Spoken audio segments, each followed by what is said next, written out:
definitions will tell you it's demos and crazy, rule of the people. Although the popular maverick Nigerian musician, Fela Aníkúlápó Kuti, he said it was demonstration of grace. It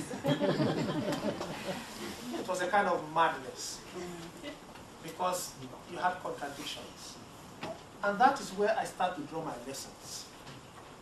That democracy is a struggle. It does not move forward without moving backwards. Democracy can move in different directions. But the object of democracy, both in its classic sense and in the kind of struggles we have had to undertake in Nigeria, have to do with the people, their lives, their voices, the choices they make, but ultimately about their power. But there are certain paradoxes about democracy in Nigeria. The first paradox is that democracy has two levels. There is a formal democracy, which is what we have. But the paradox of that democracy is that it is a democracy that is a legacy of military rule. In other words, we have a democracy that was formally presented to the country by military leaders. But there's another democracy, the one that is less obvious, the democracy that is the people. When they meet, when they are in the buses, when they are in the taxis, when they are in the offices, and they talk about what the future will be like, the education of their children, their citizenship, their welfare. That is another conversation that takes place, but it is equally democratic. The second paradox about Nigeria's democracy is that Nigeria is rich in oil. But when you look at the statistics, particularly the human development indicators, the statistics about Nigeria do not reflect the statistics of a rich country. Some people have said that Nigeria is rich, but most of its people are poor. What does this mean for democracy? But my argument really is that when you have people, you are actually rich. Because the basis of development and the object of development is the people.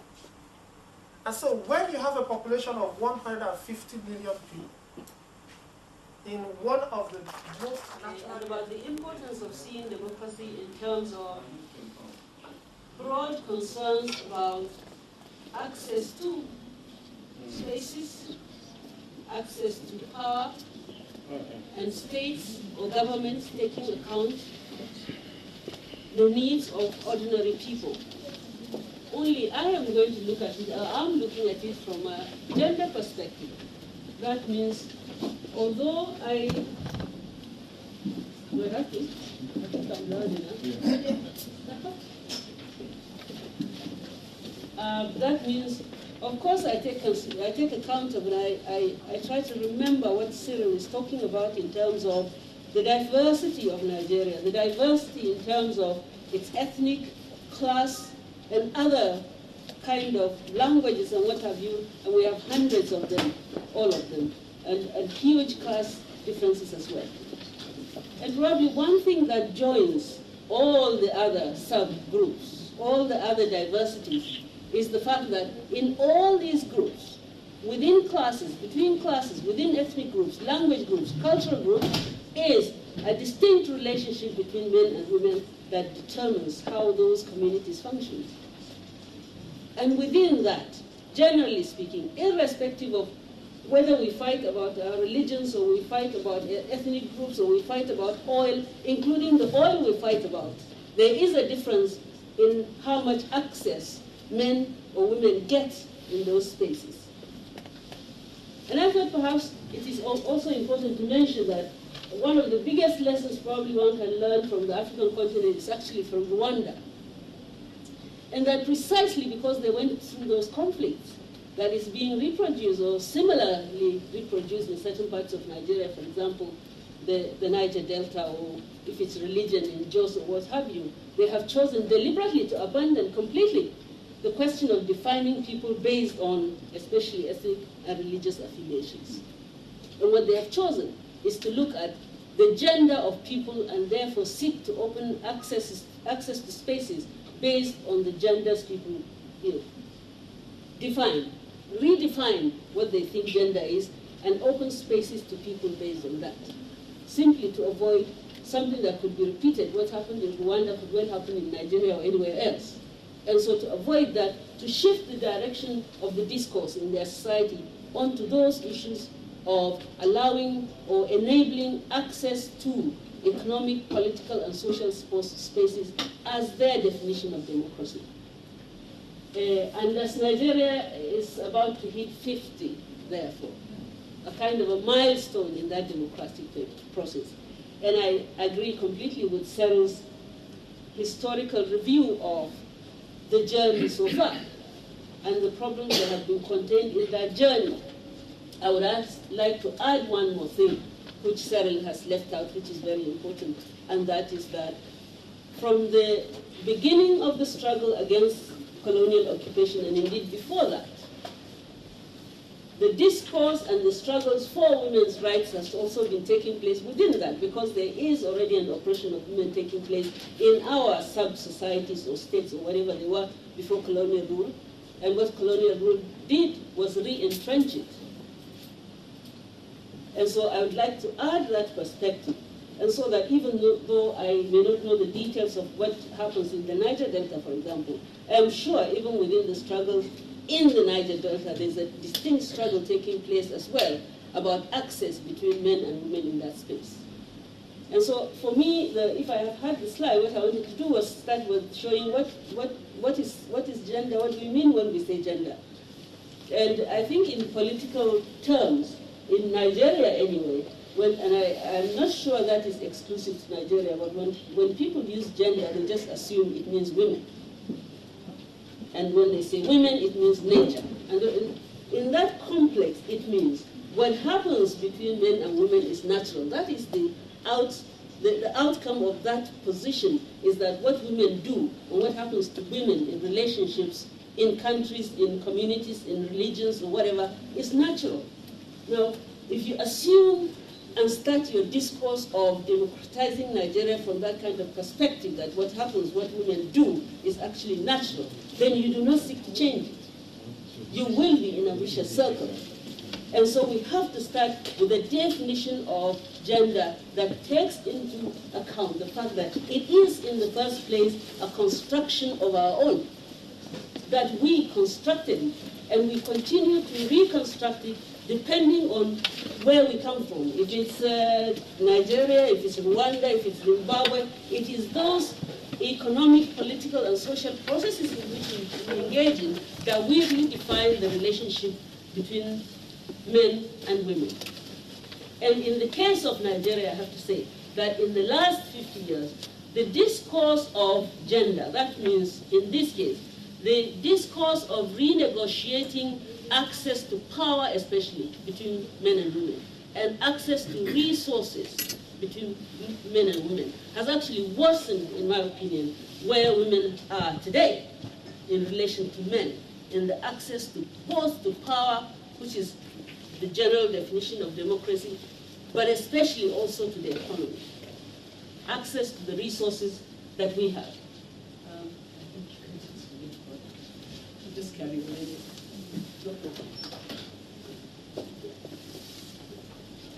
And so it is very important too, I'm saying, to look at what we mean by democracy in respect of the access women and men have in the public space and in the private space.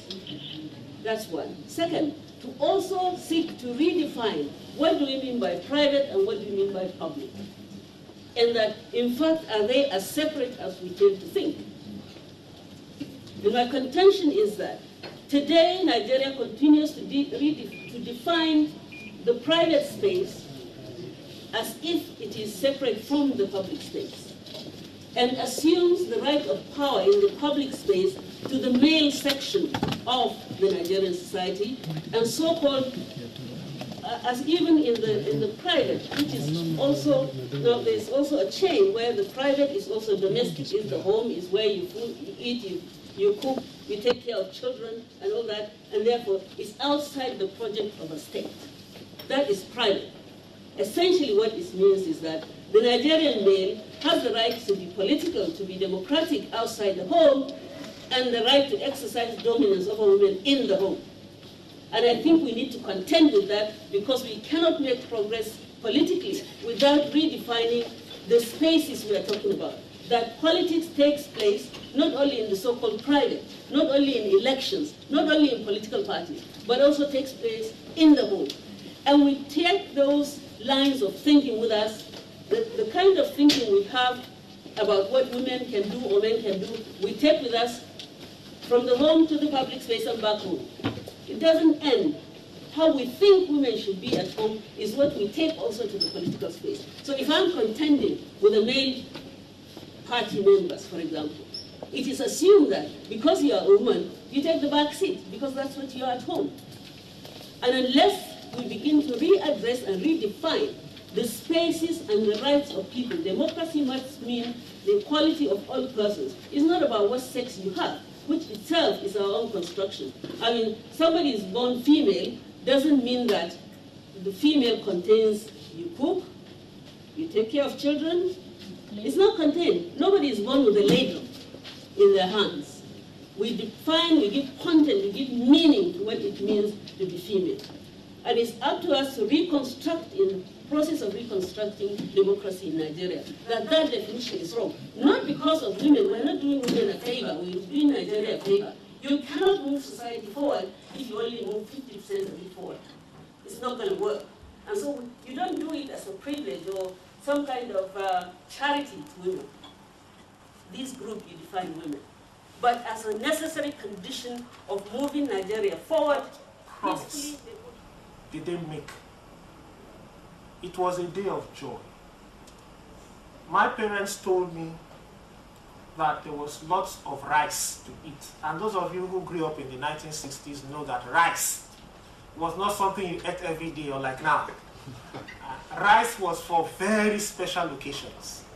And on that day, school children had rice and meat. And there was a sense of euphoria, not only within Nigeria, but across the world, that an African giant was going to emerge from October 1, 1960. 50 years later, we are celebrating, but we are told that we are lagging behind. What was the promise at independence? The promise at independence was a promise for freedom, peace, and unity. It was a promise of national greatness. It was a promise of African leadership. But why? Why do we lag behind 50 years later? Why has Nigeria not fulfilled that great promise? I don't have the answer. A lot of experts have all kinds of theories for trying to explain why a country that is so blessed with abundance of natural and human resources, good climate, enthusiastic, enterprising, and intelligent people, the most qualified people on the African continent, are likely 8 times out of 10 to be Nigerians. How come the country is lagging behind? What are the indicators? Is it just our enemies that think that we are not doing well? When you are traveling with a Nigerian passport and they stop you at Amsterdam and ask you all kinds of funny questions, they look at you. You already have your residence permit and they ask you, where are you going to? I'm going to Sweden. Do you work? Do you live there? Yes, I live there. Then they look at you. Vad heter du? That's a Dutchman asking you in Swedish. The assumption is that of the ugly Nigeria. I'll give you another illustration.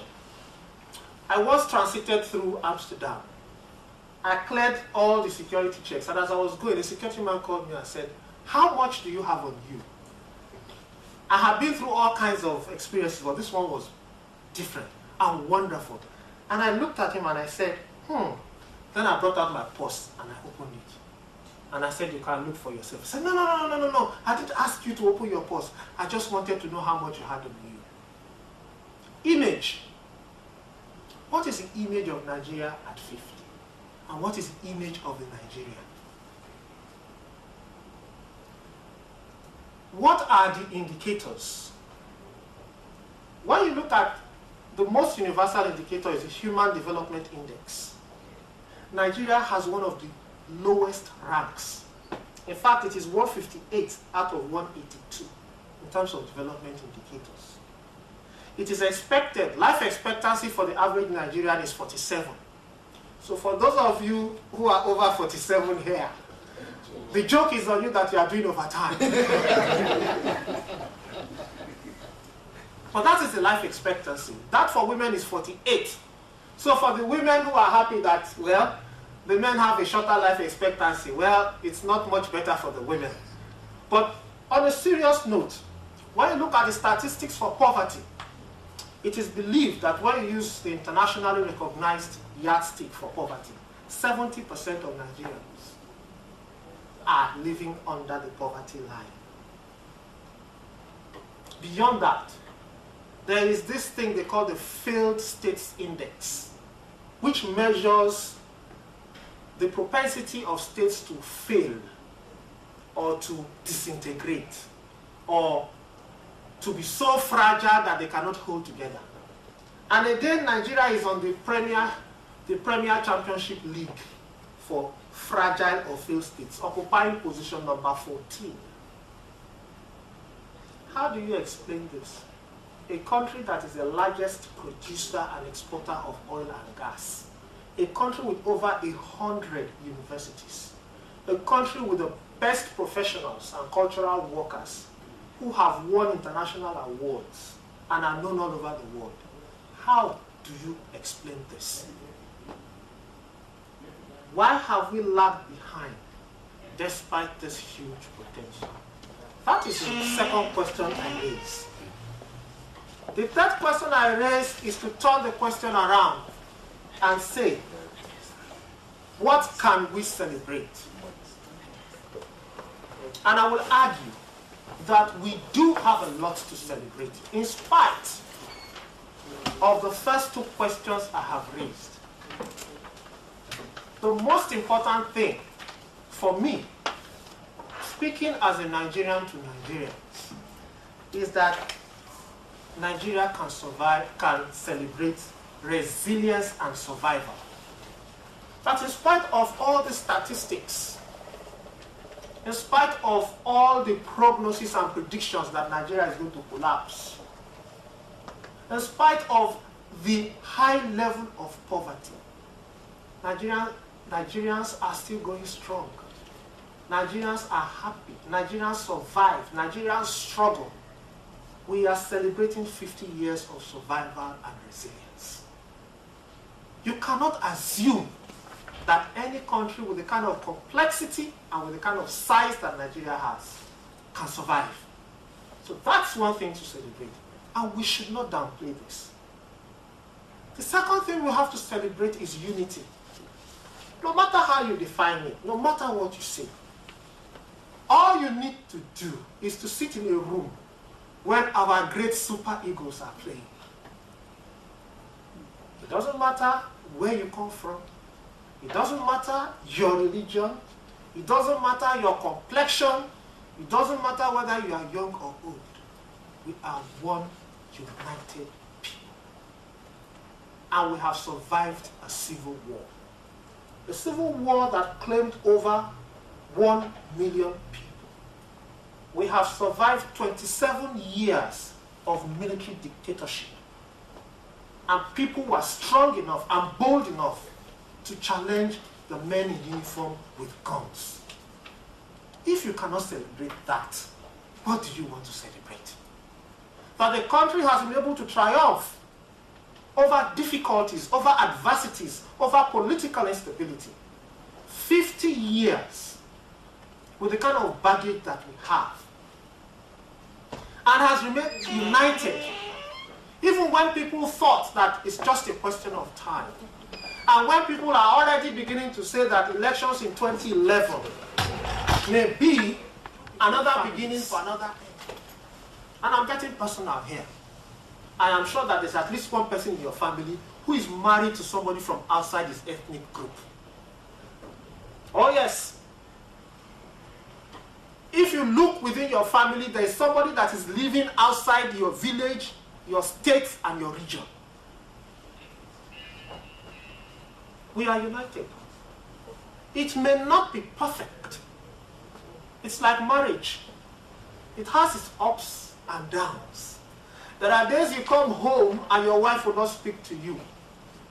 But there are days she would almost throw you on the floor with kisses. That is the nature of unity. It is give and take. It is a bargain. It is a process. What I'm saying today and what I'm arguing is that the process of unity in Nigeria is still going on. The third thing we have to celebrate, and depending on whether you want to judge a beauty contest, is our democracy. It is not perfect. It has its faults. But if you ask the average Nigerian today what he prefers, democracy or military dictatorship, the chances are that in most cases, people would vote for democracy. They may not be satisfied with the quality of service that their elected representatives will be giving them, but they are not throwing away the baby with the bathwater. They are saying, we want democracy, but we want a democracy that is transparent, that is fair, that is just. We should not mistake their worries and concerns about the character of our democracy with the rejection of democracy. So one more thing to celebrate, what's at all, is our democracy. Is there anything left to celebrate? Yes, there is. And I call this international recognition for the achievements of enterprising Nigerians. When Africa was going to win the Nobel Prize in Literature, it was a Nigerian, Wole Soyinka, who did this. The brightest and the best in Nigeria have also distinguished themselves internationally. Our scientists, even as I speak, are still winning awards for their brilliance. This year, a young Nigerian created a record in the GCE A-level exams in England. You cannot tire of identifying gifted Nigerians in the area of science.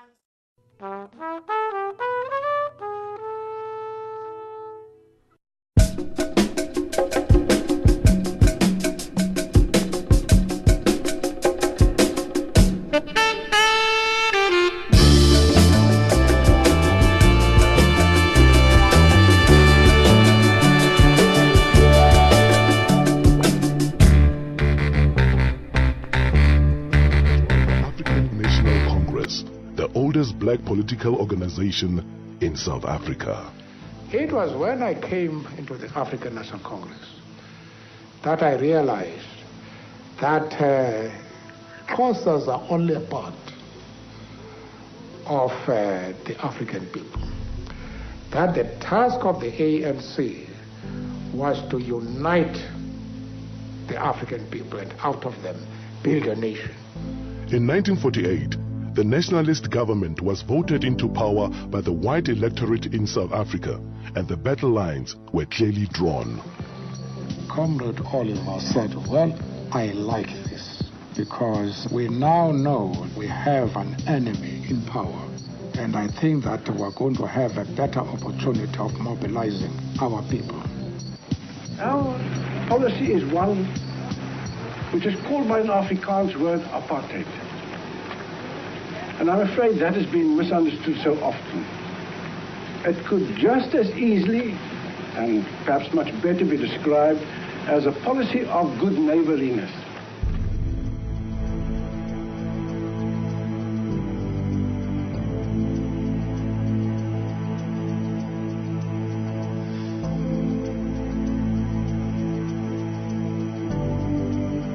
In 1955, the ANC and other organizations called upon people of all races to gather in Kliptown to approve the Freedom Charter, a blueprint for a free, democratic and multiracial South Africa, in which all races would be treated equally.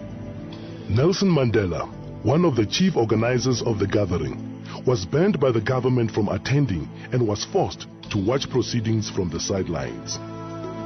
In 1956, the organizers of the Freedom Charter and other leaders in the Congress movement were charged with high treason.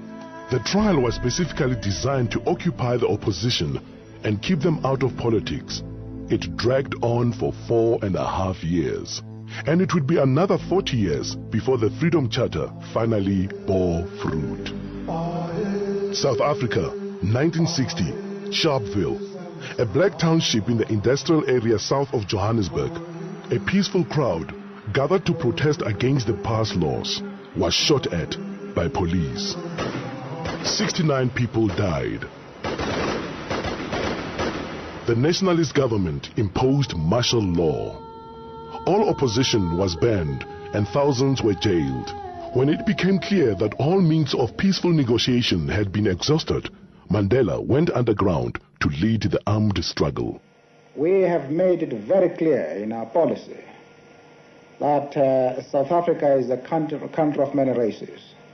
There is room for all the various races in this country. There are many people who feel that it is useless and futile for us to continue talking peace and non-violence against a government whose reply is only savage attacks on an unarmed and defenseless people. Key government installations were targeted for sabotage. Mandela became known as the Black Pimpernel. In 1962, Mandela was captured, charged with leaving the country illegally, and sentenced to imprisonment for 5 years. Shortly afterwards, his ANC comrades were captured with evidence which incriminated Mandela. He returned to court for the Rivonia trial, where he and 8 others faced a possible death penalty. The very speech which was made by Nelson consolidated the spirit of the people outside, because it was a defiant spirit. I have fought against white domination, and I have fought against black domination. I have cherished the idea of a democratic and free society in which all persons live together in harmony and with equal opportunities. It is an ideal which I hope to live for and to achieve. But if need be, it is an ideal for which I am prepared to die. When Nelson Mandela and several of his colleagues were sentenced to life imprisonment in 1965,